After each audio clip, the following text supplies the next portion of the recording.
There's a painful truth many parents quietly wrestle with. Why don't my kids seem to value me? You've sacrificed, worked long hours, provided opportunities you never had, and yet they roll their eyes, ignore your advice, and seem more interested in screens than your presence. It hurts. But before you retreat, before you write it off as a generational issue or a phase, I want to offer a new perspective, one rooted in leadership, not authority. You see, leadership isn't about command, it's about influence. And the most powerful influence in a child's life comes not from what we say, but from who we are. Billy Graham once said, "A child who is allowed to be disrespectful to his parents will not have true respect for anyone." But let's flip that statement inward for a moment. If a child is showing disrespect, what have they learned about respect from us? This isn't blame, it's opportunity. An opportunity to reframe parenting not as a job of giving orders, but as a lifelong role of showing up consistently, authentically, and ask yourself this: do you listen to your kids or just hear them? Do you show them what respect looks like or just demand it? Kids learn not by lectures, but by observing. If they see patience, they learn patience. If they witness kindness, they reflect it. If they feel understood, they begin to understand. And when they don't value you, when the door slams, the words sting, and the distance grows, it's not the end. It's a crucial leadership moment, a time not to fight for control, but to earn trust. Leadership in the home is about modeling the values we want to see: respect, integrity, vulnerability. When you admit your mistakes, you teach humility. When you keep your promises, you teach responsibility. When you show up after failure, you teach resilience. You are in the middle of shaping the most important legacy you will ever leave: how your children grow into the world. That begins not with rules, but with relationship. So, if you feel undervalued today, remember this: kids may not always listen in the moment, but they never forget the presence of someone who loved them without condition. Keep leading. Keep showing up. Keep planting seeds, because one day those seeds will bloom into values that outlast your voice. Respect isn't something that comes automatically with a title. Just because we are parents doesn't mean our children will instinctively respect or value us. Respect is earned not through fear or authority, but through love, consistency, and presence. Many parents feel unappreciated, especially after pouring their energy, their time, and their lives into giving their children the best. But when that investment isn't immediately reciprocated with gratitude or admiration, it becomes easy to feel invisible, even rejected. However, that's not a signal to back off. It's a sign to lean in, not louder, but deeper. Think of leadership. The best leaders in the world are not those who command with an iron fist, but those who inspire loyalty by showing up, being present, and setting a standard through their own actions. Great leadership is rooted in service, and parenting is one of the purest forms of service. Your children are watching far more than you think. They may not acknowledge your sacrifices now, but they are taking notes on how you speak to them, how you respond to stress, how you treat others, and how you handle failure. They are not just learning from what you say, they're absorbing who you are. When we feel our kids don't value us, we must resist the urge to fight for control. Control does not create connection. What builds lasting influence is consistency, showing up with empathy, patience, and humility even when it's hard. It's easy to lead when people admire you. It's much harder and far more powerful to lead when you feel overlooked. That's when character is built. That's when trust is forged. It's also important to understand that your child's lack of appreciation might not be a reflection of your worth. It might simply be a phase in their growth. Children, especially as they move into adolescence, naturally pull away to form their identity. That distance can feel like disrespect, but it might actually be a necessary part of them learning who they are. During that season, your job isn't to take offense, it's to stay steady, to remain the calm, guiding presence they can always count on, even if they don't yet know how to say thank you. Earning respect in the long run means sacrificing the need to be right in the moment. It means modeling the very values we hope to instill. If you want your children to be respectful, let them see you being respectful to them, to others, and even to yourself. If you want them to be honest, show them honesty in your own flaws. Apologize when you mess up. Own your shortcomings. That kind of vulnerability doesn't weaken your leadership, it strengthens it. Children don't remember every word you say, but they remember how you made them feel. They remember who was there. They remember the warmth of your support, the safety of your presence. the way you saw them even when they were difficult to love. That kind of leadership doesn't always get applause in the moment, but it creates roots that last for life. So no, respect isn't automatic. It's not inherited with your role as a parent, but it is something you can build every single day in quiet ways with lasting impact. If your kids don't seem to value you right now, don't withdraw, don't retaliate, keep showing up, keep leading with love. The fruits of your effort may not show up in the next week or even the next year, but one day, often when you least expect it, those seeds of consistency will bloom into appreciation, into understanding, and into a kind of love that lasts far beyond the fleeting storms of childhood and adolescence. You're not failing, you're leading. Keep going. When our children seem distant or dismissive, it's tempting to take it personally. The cold shoulder, the quick replies, the eye rolls, they sting, especially after all the energy, time, and care we've poured into them. But these moments of disconnection are not signs that we've failed as parents. In fact, they are often signals, quiet calls to action that tell us it's time to lean in, not back away. They're invitations to grow as leaders within our own homes. One of the biggest misconceptions about parenting is that love alone is enough to secure a child's respect and attention. Love is essential, foundational, even, but presence and leadership give love its full power. Presence means being emotionally available, not just physically there. Leadership in this context doesn't mean controlling every choice your child makes. It means guiding with consistency, modeling integrity, and building trust through your actions. When your child pulls away, when they shut you out, it's easy to respond with frustration or silence. But leadership asks for more. It asks for patience, for curiosity instead of criticism. What's really going on beneath the surface? What pressures are they facing? What kind of support do they actually need, beyond what we assume? These are not questions that come from control. They come from empathy, from the awareness that being a parent is about understanding first, then guiding. Leading better doesn't mean doing more. It means being intentional with the moments we already have. It means choosing to listen without immediately correcting. It means acknowledging their feelings before offering solutions. And yes, it means holding boundaries, but doing so with grace, not anger.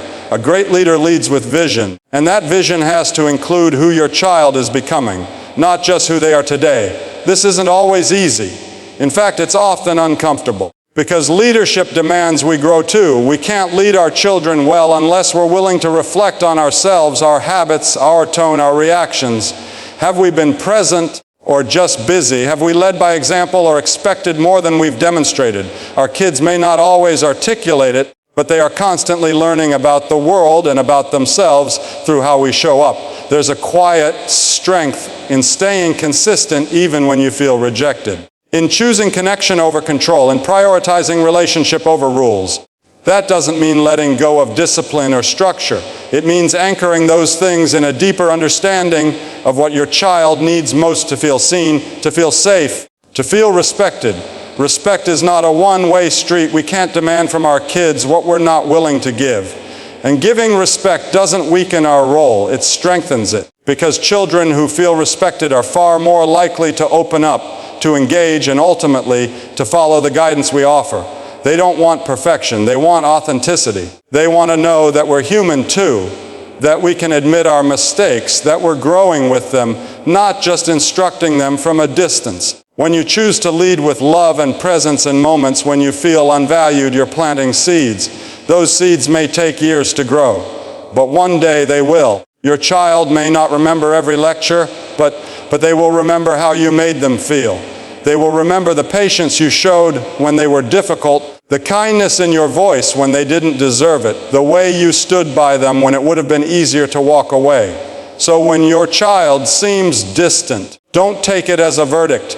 Take it as a challenge, a chance to lead better, to love deeper, to stay present. That's the kind of leadership that transforms lives. That's the kind of parenting that builds a legacy. Love, consistency, and presence. These are not just comforting ideas in parenting. They are powerful tools of transformation. Too often we think of influence as something we need to fight for, something earned through words or authority. But the truth is, our deepest influence as parents comes not from what we say, but from what we live every single day. Children may not acknowledge your efforts in real time. They may push back, tune out, or seem ungrateful. But don't mistake silence or distance for a lack of impact. The seeds you plant through consistent love, presence, and leadership are taking root even when you can't see the growth. Consistency means showing up, not just physically, but emotionally. It means being the steady force in their life, even when everything else is changing, whether you're exhausted, frustrated, or even heartbroken by their behavior. Consistency says, I'm still here. That silent message, delivered through actions, not lectures, is what builds trust. And trust is the foundation of long-term influence. A child may resist your guidance today, but if they've come to believe you're a safe place, they will return to that foundation when they need it most. Presence is more than proximity. You can be in the same room as your child and still be a million miles away. Presence is about attention. It's about putting down the phone, turning off the noise, and tuning into what your child is really saying. Even if they aren't speaking with words, they are always communicating through their body language, their silence, their reactions. When you are truly present, you create space for connection. And in that space, understanding begins to grow. Love, the most powerful of the three, is what binds all the rest together.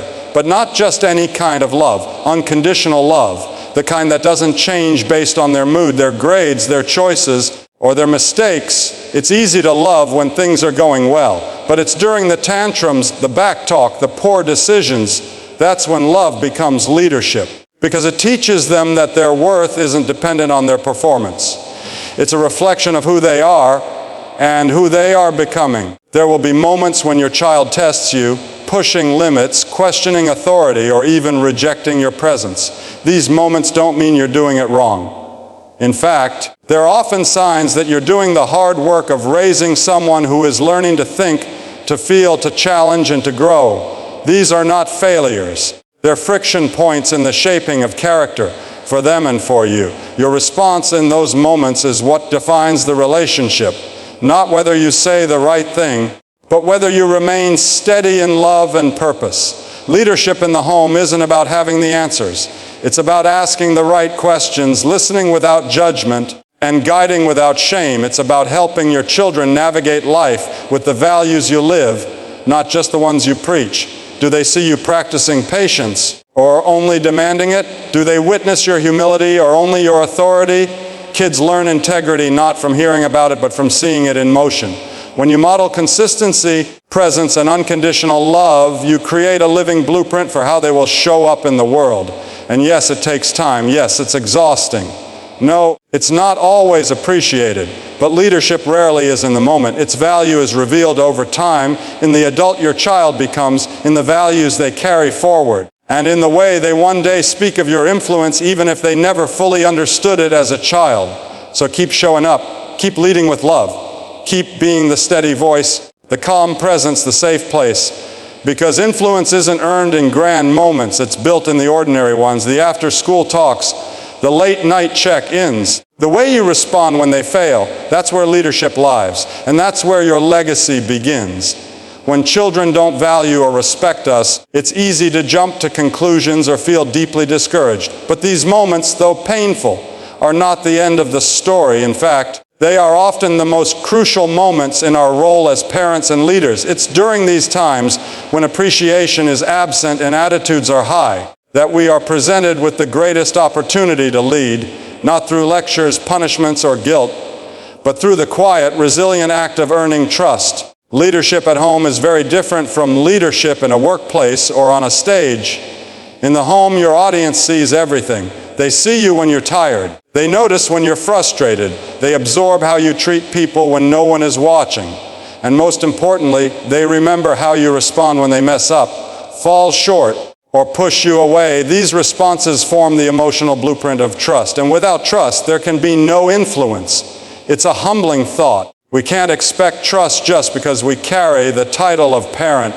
Titles may command obedience for a time, but they don't build respect. Trust is earned when we show our children that we are consistent, fair, and emotionally available. It's earned when we listen more than we speak, when we stay even when it would be easier to withdraw, and when we choose to lead with compassion rather than control. The natural response to feeling disrespected or undervalued is to pull back, to disengage, to say, if they don't appreciate me, I won't keep trying. But that reaction doesn't build bridges, it burns them. Kids, especially in their younger or teenage years, often don't have the tools or maturity to express appreciation the way we expect. That doesn't mean they don't care. It just means we have to lead them toward understanding by showing them what respect looks like even when we don't receive it in return. Earning trust doesn't happen in a single moment. It happens in small, repeated actions, in follow-through, in emotional honesty, in creating a space where your children feel safe not only to succeed but to fail, where they feel that love and support aren't conditional based on their behavior or achievements. When a child knows that your love remains steady, even when they disappoint you, they learn to trust you. And once they trust you, they begin to value what you say, who you are, and what you stand for. One of the most powerful things you can do as a parent is admit when you're wrong. Vulnerability is not weakness, it's leadership. It tells your child, I'm growing too. It shows them that respect is mutual, that even as the adult, you're willing to reflect, apologize, and adapt. That kind of honesty builds connection far faster than authority ever over time. As that trust grows, so does your influence. Your child begins to see that your guidance isn't about control, it's about care. That your correction comes from a desire to help them become the best version of themselves. And even if they don't always agree with you in the moment, they start to carry your voice in their head when they're out in the world. That's the power of trust-based leadership. It extends far beyond your presence. So when you feel undervalued, don't withdraw. Don't harden your heart. Lead better. Lean in with grace, not with force. Show up not to demand respect, but to demonstrate it. Not to take control, but to build connection. Because in the long run, the relationship you build through trust will outlast every argument, every season of rebellion, and every moment of silence. That's not just parenting, that's leadership with a lasting legacy.